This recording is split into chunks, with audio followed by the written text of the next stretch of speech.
Very important একটা বিষয় নিয়ে আমি অধ্যক্ষ মহোদয়ের কাছে দৃষ্টি আকর্ষণ করছি যে প্রথম বিধানসভায়, আমার মনে হচ্ছে প্রথম বিধানসভায় ককবরক সাবজেক্ট ইন সিবিএসই এইটার প্রশ্নপত্র যেন রোমান স্ক্রিপ্ট এবং বাংলা স্ক্রিপ্ট দুইটাতেই যেন হয় তার আমরা আলোচনা করেছি। And I can remember Honorable Chief Minister also education দপ্তরের যিনি ভারপ্রাপ্ত মন্ত্রী উনি কথা দিয়েছিলেন যে সিবিএসই কর্তৃপক্ষকে জানানো হবে বেঙ্গলি স্ক্রিপ্ট এবং রোমান স্ক্রিপ্টে ককবরক যেন লেখা। বাট এইবার আমার কাছে যা তথ্য আছে আগামী 15 তারিখ ফেব্রুয়ারি 2024 10:30 থেকে 1:30 পর্যন্ত ককবরক বিষয়ের পরীক্ষা সিবিএসই তে হবে।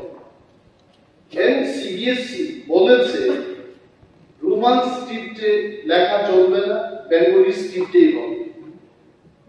আমার প্রশ্ন হলো, অনেক সময় মাননীয় মুখ্যমন্ত্রী বলেছেন এটা যে স্ক্রিপ্টকে নিয়ে একটা কমিটি হবে, উনি কমিটিও গঠন করেছেন, কমিটির কি রিপোর্ট হয়েছে তাও জানলাম না। অ্যানাদার পয়েন্ট ইজ একটা আরটিআই দিয়ে আমরা জানতে চেষ্টা করেছি যে সিবিএসই তে ককবরককে নিয়ে রাজ্য সরকারের কোনো পলিসি বা অর্ডার আছে কিনা। এখানে আরটিআইটা করা হলো 19 তারিখ 9/2023, মানে কয়েক মাস আগে।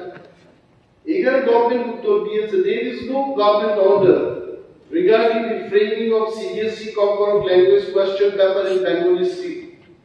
এটাই যদি সত্য হয় তাহলে কি করে director of Kokborok and other minority language Shiksha Bhavan Agartala থেকে 13 তারিখ অক্টোবর 2022 এটা চিঠি করে সিবিএসই কে লিখেছে যে CBSE examination may be prepared in Bengali script as per policy decision of the government. গভর্নমেন্টের যেখানে কোনো পলিসি নেই সেখানে কি করে ডাইরেক্টর মহোদয় সিবিএসই কে চিঠি লিখে জানাতে পারে যে বেঙ্গলি স্ক্রিপ্টেই হবে।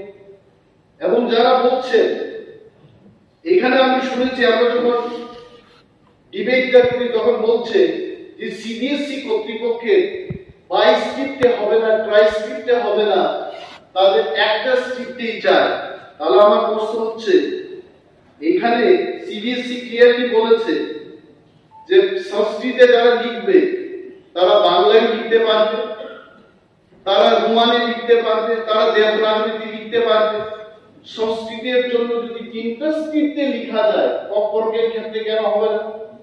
এবং পালি ল্যাঙ্গুয়েজের ক্ষেত্রে, পালির ক্ষেত্রে বলেছে একই ব্যাপার, বাংলায় লিখুন, রোমানে লিখুন।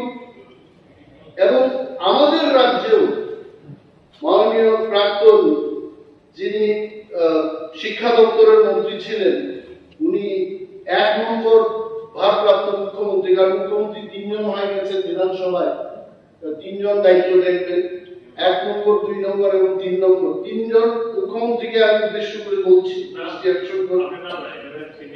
আমি বলছি স্যার যে 1973 তে Tripura board of secondary education act চালু হয়েছে এবং সেখানেও ওই অ্যাক্টের মূলে 2008 সালে রেগুলেশনটা হয়। সেখানে রেগুলেশনে কি বলেছে?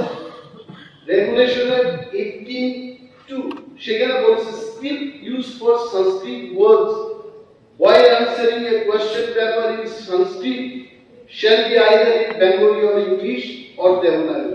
আমাদের এখানে বলেছে। আর 3 নম্বরে বলেছে রুসাই ল্যাঙ্গুয়েজ নিয়ে যারা লিখবেন রোমানে তারা লিখবে।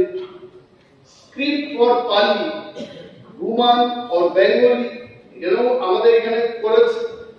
তাহলে আমাদের ত্রিপুরা বোর্ড অফ সেকেন্ডারি এডুকেশনের ক্ষেত্রেও কেন বড়কের জন্য অ্যামেন্ডমেন্ট দিয়ে সেখানে রোমান এবং বাংলায় লেখা এই ব্যবস্থা হলো না? 5,000 students will be writing the exam on 15th of February. এদের ভবিষ্যৎ কি হবে? None of them they will be able to write Kokborok in Bengali. Bangla দিয়ে এরা পড়াশোনা করে নাই, এদের লাইফে কি হবে? এই আলোচনাটা এই কারণে আনলাম। 15 তারিখ ফেব্রুয়ারি এখনো দেরি আছে। Let the directorate or let the minister or let the government write to the CBSE কর্তৃপক্ষ এবং রোমান স্ক্রিপ্টে যারা লিখবে তারা লিখতে পারে সেই ব্যবস্থা যেন গ্রহণ করা হয়।